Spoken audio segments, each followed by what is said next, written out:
Narendra surrender. उधर से Trump ने एक इशारा किया, फोन उठाया, कहा मोदी जी क्या कर रहे हो, नरेंद्र सरेंडर। और जी हजूर करके नरेंद्र मोदी जी ने ट्रंप के इशारे का पालन किया। आप सबका यहां बहुत बहुत स्वागत, नमस्कार। आपका मूड कैसा है? ठीक है। तो आज मैं आपको दो तीन चीजें कहना चाहता हूं। सबसे पहले, विचारधारा की लड़ाई चल रही है। एक तरफ कांग्रेस पार्टी है, हमारा कॉन्स्टिट्यूशन है, और दूसरी तरफ बीजेपी और आरएसएस जो इसको मानती नहीं है और इसको खत्म करना चाहती है। हिंदुस्तान की सारी संस्थाओं को, इंस्टीट्यूशंस को उन्होंने पकड़ लिया है। हर संस्था में उन्होंने अपने लोग डाले हैं और देश को आस्ते आस्ते आस्ते देश का वो गला घोट रहे हैं। तो पहली लड़ाई संविधान की है। एक तरफ हम कांग्रेस पार्टी, हमारी विचारधारा, और दूसरी तरफ आरएसएस जो संविधान के खिलाफ खड़े हैं। दूसरी लड़ाई सामाजिक न्याय की। जीतू ने कहा, जाति जनगणना के बारे में बोला। पार्लियामेंट हाउस में, लोकसभा में मैंने देश से वायदा किया था कि कुछ भी हो जाए, जाति जनगणना लोकसभा और राज्यसभा में पास होगा।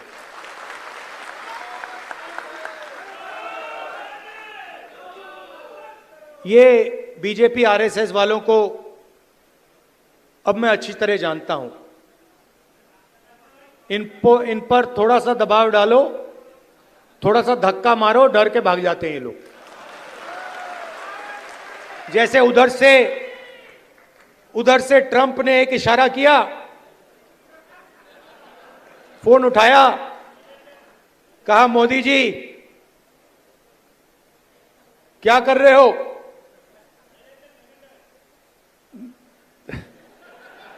नरेंद्र सरेंडर। और जी हजूर करके नरेंद्र मोदी जी ने ट्रंप के इशारे का पालन किया। आपको एक समय याद होगा जब फोन कॉल नहीं आया था,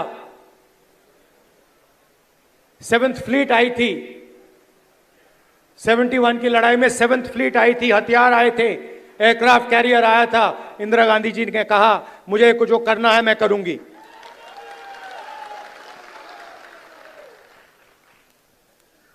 ये फर्क है,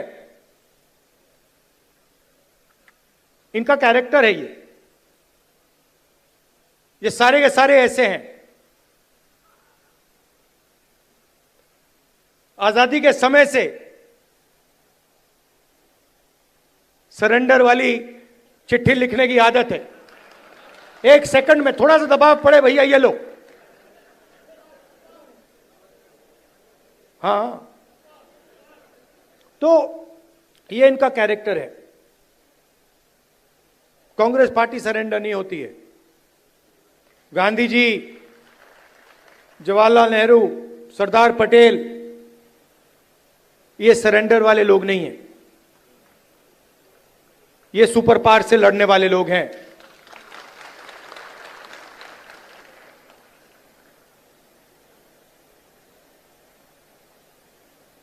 तो जाति जनगणना की बात मैंने कहा, देखिए आपको जो करना है करो। हम सामाजिक न्याय की लड़ाई लड़ेंगे और जाति जनगणना को हम लोकसभा में पास करेंगे। मोदी जी पहले कहते थे कोई जात नहीं है, फिर सिर्फ 4 जात हैं। चुनाव के समय वो ओबीसी बन जाते हैं। गडकरी जी ने कहा मोहन भगवत ने बयान दिए,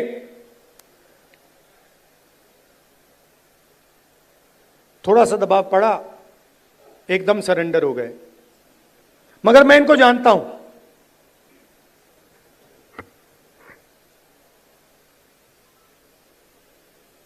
जैसे इन्होंने महिला आरक्षण का काम किया था, वो 10 साल बाद वाला, यहां भी वही कोशिश है इनकी। ये करना नहीं चाहते हैं, ये दबाव में आकर बोल गए हैं, मगर ये करना नहीं चाहते हैं, क्योंकि ये इस देश में न्याय नहीं चाहते हैं। ये अंबानी अदानी वाला देश चाहते हैं, अरबपतियों वाला देश चाहते हैं, सामाजिक न्याय वाला देश नहीं चाहते हैं। मैं आपको तेलंगाना की बात करना चाहता हूं। 2 मॉडल हैं जाति जनगणना के, एक तेलंगाना का मॉडल और दूसरा बीजेपी का बिहार का मॉडल, और जो उनकी सोच का मॉडल है। तेलंगाना में जाति जनगणना कैसे हुआ मैं आपको बताना चाहता हूं। बिहार में बंद कमरे में सवाल चुने गए, ब्यूरोक्रेट्स ने सवाल चुने, बिना किसी से पूछे, बिना जनता से बातचीत किए, बिना दलितों से पूछे, बिना पिछड़ों से पूछे, बिना अति पिछड़ों से पूछे, बिना जनरल कास्ट से पूछे, बिना माइनॉरिटी से पूछे, बंद कमरे में 3-4 सवाल लिखे, जाति जनगणना कर दिया। तेलंगाना में हमने लाखों लोगों से सवाल पूछा, दलितों के संगठनों से, आदिवासी के संगठनों से, उनके नेताओं से, और हमने उनसे पूछा कि देखिए, हम जाति जनगणना करने जा रहे हैं, सर्वे करने जा रहे हैं, आप इस सर्वे में कौन से सवाल चाहते हो। 3.5 लाख लोगों ने हमारी प्रोसेस में एक साथ मिलकर सवाल निकाले, और उसके बाद बिहार में सेल्फ रिपोर्टिंग था। अगर आप बोलना चाहते हो तो बोलो, नहीं बोलना चाहते हो तो नहीं बोलो। तेलंगाना में हर व्यक्ति, हर परिवार के घर में सरकार के ऑफिसर्स गए और उन्होंने उनसे सवाल पूछे। नतीजा मैं आपको बताना चाहता हूं। जाति जनगणना में क्या पता लगा? तेलंगाना का जो कॉर्पोरेट स्ट्रक्चर है, प्राइवेट सेक्टर है, आप हैरान हो जाओगे। तेलंगाना का जो प्राइवेट स्ट्रक्चर है, प्राइवेट सेक्टर है, सीईओज, सीनियर मैनेजमेंट, कंपनी के मालिक, इन सब की लिस्ट में आपको एक दलित, एक आदिवासी, एक पिछड़ा वर्ग का व्यक्ति नहीं मिलेगा। यह सच्चाई है। तेलंगाना में जो भी कॉन्ट्रैक्ट सरकार देती है, सारे के सारे कॉन्ट्रैक्ट्स 5% लोगों को मिलते हैं। उसमें ना कोई दलित है, ना कोई आदिवासी है, ना कोई पिछड़े वर्ग का व्यक्ति है। यह सच्चाई है। हम कहते हैं हम सुपर पावर बनना चाहते हैं। दलितों की आबादी 15%, पिछड़ों की आबादी कम से कम 55%, आदिवासियों की आबादी 9%, माइनॉरिटीज 15%, सब जोड़ लो 90% बनता है। इनकी भागीदारी नहीं है। और वही चुने हुए अमीर लोगों को सारा का सारा दिया जाता है।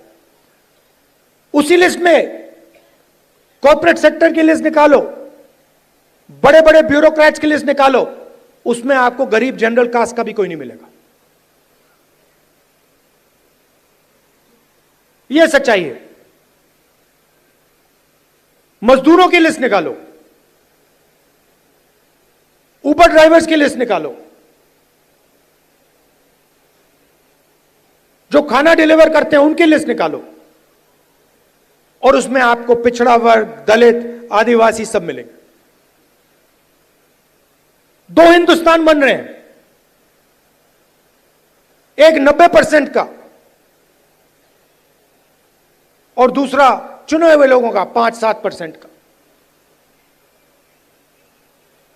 बड़ी बड़ी बातें होती हैं सुपर पावर बनेंगे, ऐसे कोई सुपर पावर नहीं बनता है। जब तक हम हर हिंदुस्तानी की शक्ति का नहीं प्रयोग करेंगे तो ये देश सुपर पावर छोड़ो आगे नहीं जा सकता है। यह सच्चाई है। जो भी सपने देखने देख लो, कभी नहीं हो सकता। हिंदुस्तान जब ही आगे बढ़ता है जब इस देश की पूरी शक्ति का प्रयोग होता है, जब सब लोगों को लगता है कि हमारी भी भागीदारी है, हमारा भी भविष्य है, हम भी आगे जा सकते हैं। आप मीडिया देखो, पूरी लिस्ट निकाली मैंने, मालिकों की लिस्ट, रिपोर्टर्स की लिस्ट, एंकर्स की लिस्ट। मुझे दलित एंकर का नाम बता दो, मुझे पिछड़े वर्ग के एंकर का नाम बता दो, मुझे आदिवासी एंकर का नाम बता दो, नेशनल मीडिया में बता दो कौन है, मुझे बता दो। जुडिशियल सिस्टम में जाओ, वहां आपको 90% नहीं मिलेंगे। मीडिया में आपको अंबानी जी की शादी दिख जाएगी, डांस गाना दिखेगा, मगर किसान भूखा मर जाए, मजदूर मर जाए, कभी नहीं दिखाई देगा। और पूरा का पूरा धन 2-3 लोगों के हाथ में जा रहा है। डिफेंस की इंडस्ट्री देखो, वहां आपको अदानी दिखेगा। छत्तीसगढ़ में माइनिंग देखो, वहां आपको अदानी मिलेगा। अदानी की सड़कों पे चलो, इंफ्रास्ट्रक्चर भी उसका, सीमेंट भी उसका, और कोई है ही नहीं। मतलब इन 2-3 लोगों को छोड़कर ऐसा लगता है कि इस देश में कोई बिजनेस वाला रहा ही नहीं। उधर अमेरिका में केस लगा हुआ है अदानी के खिलाफ, मगर हिंदुस्तान में जो भी ये करना चाहता है कर सकता है। क्यों? नरेंद्र मोदी का दोस्त है।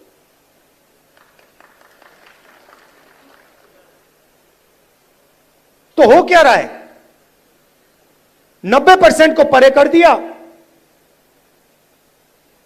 गरीब जनरल कास्ट को परे कर दिया, और सारे के सारे बिजनेस यही 5-6 लोगों को दे रखे हैं। नाम आप जानते हो। और ये क्या करते हैं? आप मुझे बताओ, अदानी बनाता क्या है?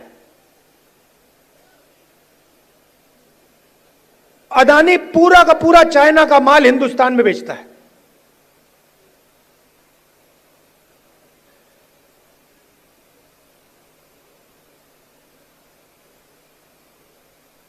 तो अदानी पैसे बनाता है,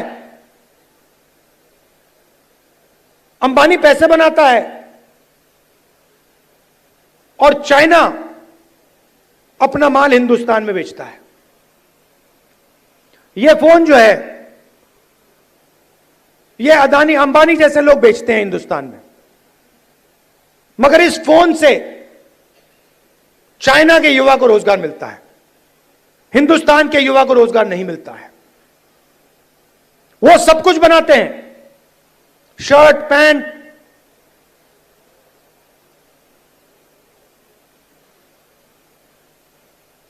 मोबाइल फोन, सोलर पैनल, और यहां पे बेरोजगारी फैलती जा रही है, फैलती जा रही है। जहां भी देखो आप किसी भी युवा से पूछो, भैया क्या करते हो? कुछ नहीं करते हैं। क्या काम करते हो? नहीं, कुछ नहीं करते हैं।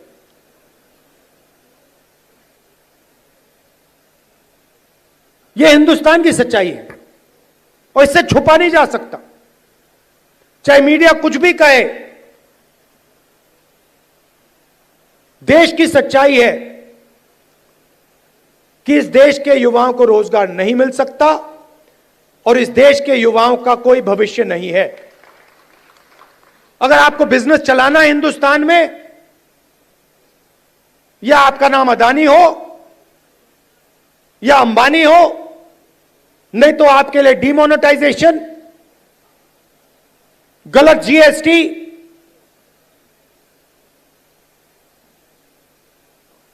या फिर आप उनके लिए जाके काम करो।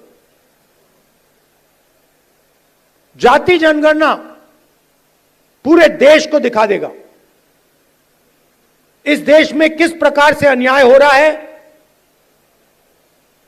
किसको फायदा मिल रहा है, किसको नहीं मिल रहा है।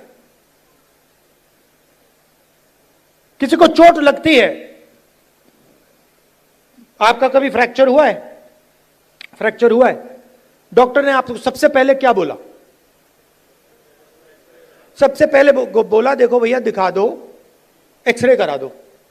आपने उनसे कहा नहीं मैं नहीं कराऊंगा एक्सरे।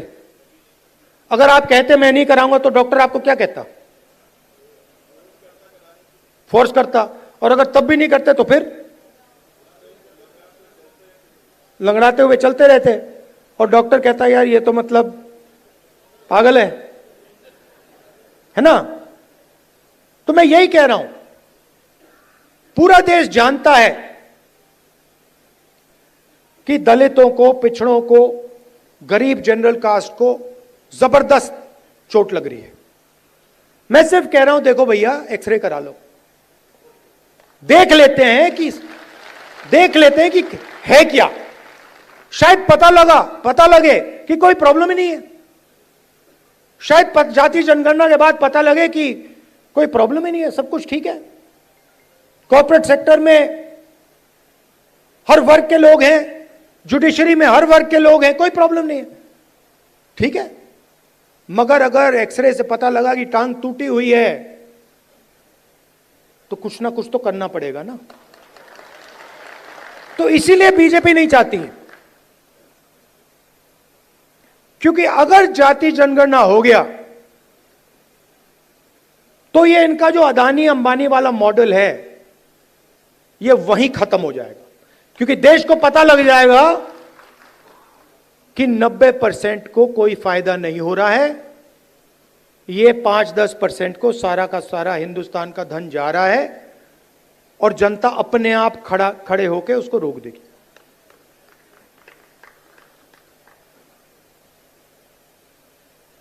यह लड़ाई चल रही है। और तेलंगाना मॉडल जो है वो जाति जनगणना करने का सही मॉडल है। तो हम जो चाहते हैं, जो जाति जनगणना होगा, चाहे मोदी करे या कांग्रेस पार्टी करे, वो तेलंगाना मॉडल वाला जाति जनगणना होगा। थोड़ी सी मध्य प्रदेश की बात करता हूं। देखिए यहां पे इस स्टेट में कांग्रेस की जो विचारधारा है, कांग्रेस के जो कार्यकर्ता हैं, कांग्रेस की विचारधारा के जो लीडर्स हैं, उनकी कोई कमी नहीं है। यह भरा पड़ा हुआ है। इसी कमरे में बीजेपी को हराने का टैलेंट बैठा हुआ है।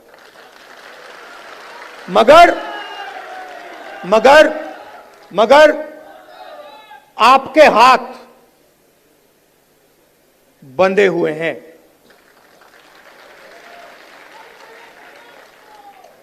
बंधे क्यों हैं? क्योंकि आपकी आवाज कांग्रेस पार्टी के संगठन में ठीक से नहीं सुनाई देती है।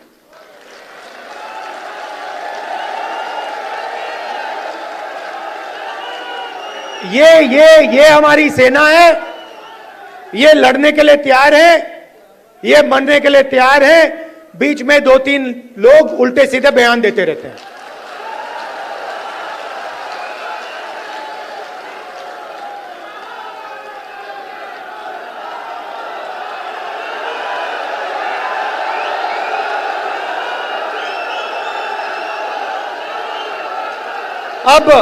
अब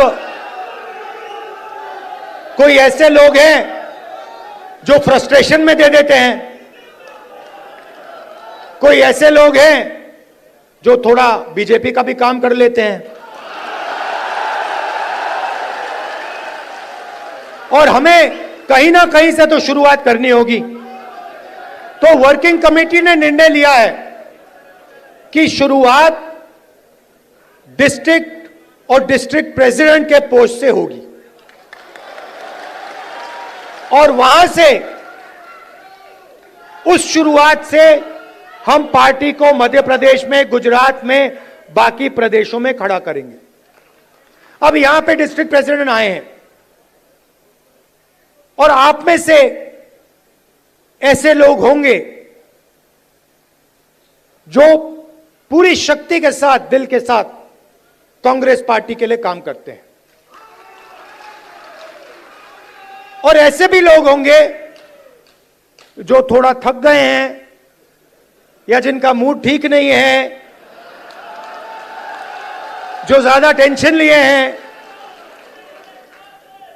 अब रेस के घोड़े और बारात के घोड़े को अलग तो करना ही पड़ेगा, और पहले मैं कहता था 2 टाइप के हैं। एक रेस का घोड़ा है, कांग्रेस पार्टी कभी कभी रेस के घोड़े को बारात में भेज देती है, ये कमलनाथ ने कहा है, और कभी कभी बारात के घोड़े को रेस की लाइन में खड़ा कर देती है, उसको पीछे से वो एक चाबुक पड़ता है, वो वहीं बैठ जाता है। मगर एक तीसरी कैटेगरी है, एक हुआ बारात का, दूसरा हुआ रेस का, एक तीसरा भी होता है। कौन सा होता है? लंगड़ा घोड़ा। तो ये छांटना है हमें, लंगड़ा कौन सा है, रेस का कौन सा है, बारात का कौन सा है। बारात वाले को बारात में भेजना है, रेस वाले को रेस में डालना है, और लंगड़े वाले को रिटायर करना है कि भैया ये लो, थोड़ी सी घास चरो, घास खाओ, घास चढ़ो, पानी पियो, रिलैक्स करो, बाकी लोगों को तंग मत करो, बाकी घोड़ों को डिस्टर्ब मत करो, नहीं तो फिर कार्रवाई करनी पड़ेगी। जो लंगड़ा घोड़ा होता है, अगर वो डिस्टर्ब करता है तो उसके साथ क्या होता है जानते हो? वो मैं नहीं कहूंगा। तो ये बदलाव लाना है। गुजरात में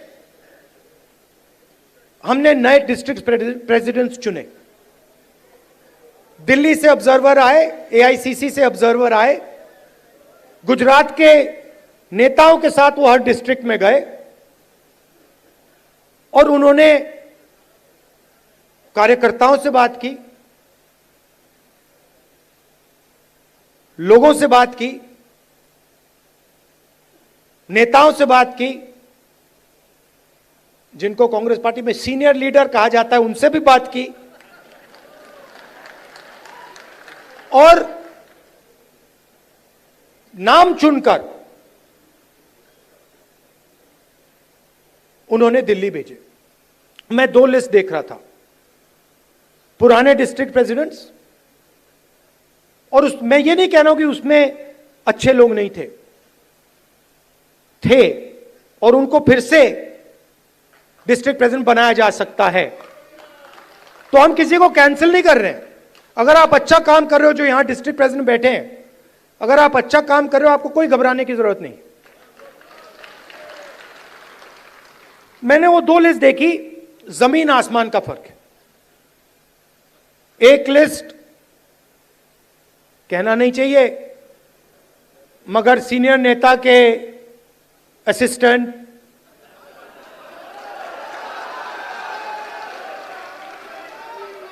और दूसरी लिस्ट में पोटेंशियल फ्यूचर गुजरात की लीडरशिप, वही हम मध्य प्रदेश में करना चाहते हैं। और अगर हम ये नया बदलाव ला रहे हैं तो ये सिर्फ डिस्ट्रिक्ट लेवल पे नहीं रुक सकता है, ये एक कदम है। इसके बाद हम ब्लॉक और जो गांव तक का लेवल है, लोकल बॉडी का लेवल है, वहां भी जाएंगे। मगर मैं जो डिस्ट्रिक्ट प्रेसिडेंट बनेंगे और सचमुच में इसी कमरे से बनेंगे, मैं आपको एक बात कहना चाहता हूं और आप अच्छी तरह सुनिए। जो लोग मध्य प्रदेश में कांग्रेस पार्टी के डिस्ट्रिक्ट प्रेसिडेंट्स बनेंगे, वो ही इस पार्टी को मध्य प्रदेश में भविष्य में चलाएंगे। कैसे? जो नया डिस्ट्रिक्ट प्रेसिडेंट बनेगा वो पुराना डिस्ट्रिक्ट प्रेसिडेंट जैसा नहीं होगा। फर्क क्या होगा मैं आपको सिंपल तरीके से बता दूंगा। नए डिस्ट्रिक्ट प्रेसिडेंट को हम ऑब्जेक्टिव तरीके से नापेंगे। वोट बढ़ रहे हैं, हां या ना? लोकल बॉडी के चुनाव में, एमएलए के चुनाव में, एमपी के चुनाव में वोट बढ़े या घटे, हां या ना? दूसरा, डिस्ट्रिक्ट में जब कांग्रेस पार्टी की विचारधारा पर आक्रमण होता है, किसी दलित को, आदिवासी को, पिछड़े वर्ग को, गरीब जनरल कास्ट को, महिला को मारा जाता है, पीटा जाता है, दबाया जाता है, माइनॉरिटी को मारा जाता है, पीटा जाता है, दबाया जाता है, कांग्रेस पार्टी क्या वहां खड़ी मिली या नहीं मिली? और तीसरा, न्यू जनरेशन लीडरशिप, चाहे वो पार्टी के अंदर हो या पार्टी के बाहर, क्या उन लोगों को डिस्ट्रिक्ट में बढ़ावा दिया जा रहा है?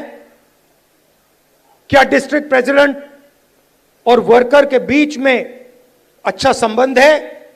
क्या डिस्ट्रिक्ट प्रेसिडेंट सबको एक साथ लेकर आगे चल रहा है या अपनी ही राजनीति कर रहा है? ये उसकी जिम्मेदारियां हैं। मगर जिम्मेदारी बिना पावर नहीं दी जा सकती है। मैंने आपको जिम्मेदारी दे दी, मैंने आपको माइक दे दिया और ये जो कांग्रेस पार्टी में हम करते रहते हैं, इसका कोई मतलब नहीं। तो अगर हम आपको माइक दे रहे हैं तो उसमें कम से कम 440 का करंट होना चाहिए। और 440 का करंट हम कैसे देंगे? जो हमारा डिस्ट्रिक्ट प्रेसिडेंट होगा उसकी आवाज लोकल बॉडी के कैंडिडेट्स को चुनने में, एमएलए के कैंडिडेट्स को चुनने में और लोकसभा के कैंडिडेट्स को चुनने में सुनाई देगी। अगर कोई सोचता है कि वो डिस्ट्रिक्ट प्रेसिडेंट को अलग कर दे और वो कांग्रेस पार्टी में आगे बढ़ेगा, तो वो आज के बाद गलतफहमी में है। तो हम 55 लीडर चाहते हैं मध्य प्रदेश के लिए, मध्य प्रदेश के भविष्य के लिए हम 55 लीडर को चुनना चाहते हैं। ये हमारे ऑब्जर्वर्स का काम है। और उसके बाद जैसे मैंने कहा, ब्लॉक का काम शुरू होगा, पंचायत लेवल का काम होगा, वार्ड लेवल का काम शुरू होगा। मगर ये एक बहुत गहरा कदम लिया जा रहा है। मैं जानता हूं कि आप लोग कांग्रेस पार्टी को आगे बढ़ाना चाहते हो और मैं जानता हूं कि आपको कितना फ्रस्ट्रेट किया जाता है। मैं यहां आपको यह बताने आया हूं कि मैं आपके साथ खड़ा हूं और जो भी कांग्रेस पार्टी की विचारधारा की रक्षा करेगा, जो भी कांग्रेस पार्टी को मध्य प्रदेश में बढ़ाने की कोशिश करेगा, उसके साथ मैं खड़ा मिलूंगा।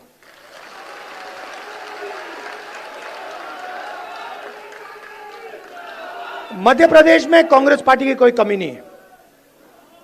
मैं आपको बता रहा हूं, आप मानो ना मानो, मैं आपको बता रहा हूं, जिस दिन आपने मन बना लिया, सिर्फ इस कमरे ने और किसी ने नहीं, जिस दिन इस कमरे में 20% लोगों ने मन बना लिया कि यार बीजेपी को उधेड़ के फेंकना है, उस दिन बीजेपी का आप परे कर दोगे। मेरी जितनी भी जरूरत होगी, जहां भी आप मुझे ले जाना चाहते हो, आप मुझे बुलाओ, मैं हाजिर हो जाऊंगा। आप सबका दिल से बहुत बहुत धन्यवाद। नमस्कार, जय हिंद। अच्छा, आखिरी बात भूल गया मैं, सबसे जरूरी बात, कांग्रेस पार्टी में डिस्ट्रिक्ट प्रेसिडेंट के लिए कांग्रेस प्रेसिडेंट का मेरा, वेणुगोपाल जी का दरवाजा 100% खुला मिलेगा। धन्यवाद, जय हिंद।